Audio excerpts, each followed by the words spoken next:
ప్రభు నామనకు ఘనత కలుగునుగాక. యోబు గ్రంథము 2వ అధ్యాయము 2వ వాక్యం మనం చదువుకుంటున్నాం. యెహోవా, నువ్వెక్కడుని వచ్చితివని వాడిని అడగగా అపవాది, భూమిలో ఇటు అటు తిరుగులాడుచు అందులో సంచరించుచు వచ్చితనని యెహోవాకు ప్రత్యుత్తరం ఇచ్చెను. ప్రియమైనటువంటి దేవునిలారా, ఇక్కడ మనం పరిశుద్ధ గ్రంథంలో యోబు గ్రంథంలో ప్రత్యేకంగా చూసినప్పుడు దేవునికి సాతానికి మధ్యలో ఉన్న సంభాషణ కనబడుతుంది. సాతానుడు భూమి మీద ఏం చేస్తున్నాడని వాడే వాడి నోటితో ఒప్పుకుంటున్నట్టుగా మనం చూస్తున్నాం. వాడు భూమి మీద అటు ఇటు తిరుగులాడి దేవుని బిడ్డల్ని నాశనం చేయాలని చూసేది వాడి పని. కాబట్టి వాడు ఏం చేస్తున్నాడంటే, దేవుని బిడ్డలు కానీ మనం కానీ ఎవరిమైనా కూడా అంతగా తిరగలాడరు. కానీ ఈ అపవాది మాత్రం ఎక్కడ దేవుని బిడ్డలు ఉన్నారో వాళ్ళని నాశనం చేయాలని తిరుగులాడుతున్నట్టుగా మనం చూస్తున్నాం. అప్పుడు దేవుడైన యెహోవా యోబుని గురించి సాక్ష్యం ఇస్తున్నాడు. అతడు యథార్థవంతుడును న్యాయవంతుడునై ఉండి దేవుని ఎడల భయభక్తులు కలిగి చెడుతనం విసర్జించిన వాడు, భూమి మీద అతని వంటి వాడు ఎవడనూ లేడని అపవాదితో యోబుని గురించి సాక్ష్యం ఇస్తున్నట్టుగా మనం చూస్తున్నాం. మరి ఈ దినం మనం కూడా భూమి మీద ఉన్నాం. మన గురించి అపవాది దేవుని దగ్గర ఏ సాక్ష్యం ఇస్తున్నాడో మనకైతే తెలియదు. మనము ఎక్కువగా దేవునిలో భయభక్తులు కలిగి జీవించేవారైతే మరి దేవుడు మనల గురించి అదే సాక్ష్యం ఇస్తాడు. మరి పేతురు రాసిన మొదటి పత్రిక 5వ అధ్యాయం 7వ వాక్యంలో మనం గమనిస్తున్నాం. మనకు విరోధి ఎగువాడు అపవాది గర్జించు సింహమలే ఎవరిని మృంగుదుమని తిరుగులాడుచున్నాడు. దేవుడు కాబట్టి మనం జాగ్రత్త పడాలి. దేవుడు మనల గురించి చిందిస్తున్నాడు కనుక మన చింద యావత్తు ఆయన మీద వేసి నిబ్బరం కలిగిన బుద్ధిగలవరాయి ఉండుడి అని దేవుని వాక్యంలో రాయబడి ఉన్నది.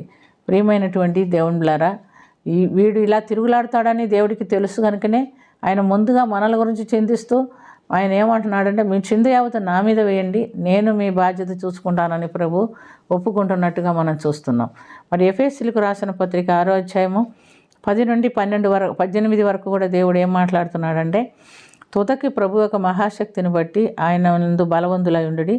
మీరు అపవాది తంత్రములను ఎదురించుటకు దేవుడిచ్చు సర్వాంగ కవచమును ధరించుకొనుడి. ఏలయనగా మనం పోరాడున్నది మనుషులతో కాదు, శరీరాలతోనూ ప్రధానులతోనూ అధికారులతోనూ ప్రస్తుత అంధకార సంబంధములకు లోకనాథులతోనూ ఆకాశ మండలమందున్న దురాత్మల సమూహములతోనూ పోరాడుచున్నాం. శరీరంతో అయితే మనకు ఉన్నటువంటి శరీర బలమును బట్టి మనం పోరాడుకోవచ్చు, జయించవచ్చు, తేల్చుకోవచ్చు. తప్పో ఒప్పో జయమో అపజయమో మనం తెలిసిపోతుంది. కానీ మనకు కడపడినటువంటి సమూహంతో మనము పోరాడుచున్నాము కనుక అందుచేతను మీరు ఆపద్దనమందు వానిని ఎదిరించుటకు సర్వాంగ కవచమును ధరించుకునే వారై నిలబడమని దేవుడు చెప్తున్నట్టుగా మనం చూస్తున్నాం. ఎలాగనగా నడుమునకు సత్యముని దట్టికట్టుకొని నీతి అని మైవేరువు తొడుక్కొనుడి. పాదములకు సమాధాన సువార్త వలనైనా సిద్ధ మనసని జోడు తొడుక్కొని నిలవబడుడి. ఇవన్నీ కాక విశ్వాసమని డాలుగా పట్టుకొనుడి. దానితో మీరు దుష్టుని అగ్నిబాణములన్నిటినీ ఆర్పుటకు శక్తిమంతులగుదురు. మరియు రక్షణను శిరస్త్రాణమును ధరించుకొని దేవుని వాక్యమును కట్టుకమును ధరించుకొని ఆత్మ సంబంధమైన ఆత్మ వలన ప్రతి విషయం సమయమునందును ప్రతి విధమైన ప్రార్థన విజ్ఞాపనలు చేయొచ్చు మెలకుగా ఉండుడి అని చూస్తున్నాం. కనుక అపవాది వాడి కార్యములు జరిగిస్తూనే ఉంటాడు. భూమి మీద అటు ఇటు తిరుగులాడుతూనే ఉంటాడు. వాడు విశ్రాంతి తీసుకునేవాడు కాదు. ఎక్కడ దేవుని బిడ్డలు ఉన్నారో వాళ్ళని నాశనం చేయాలని చూస్తూ ఉంటాడు. కానీ వాడిని ఎదిరించుకున్నట్టుకు దేవుని బిడ్డలైనటువంటి మనం కూడా ఎల్లప్పుడూ సిద్ధంగా ఉండమని చెప్తున్నాడు. అలా సిద్ధంగా ఉండాలంటే మనం ఏం ధరించుకోవాలి? సర్వాంగ కవచమును ధరించుకోవాలి.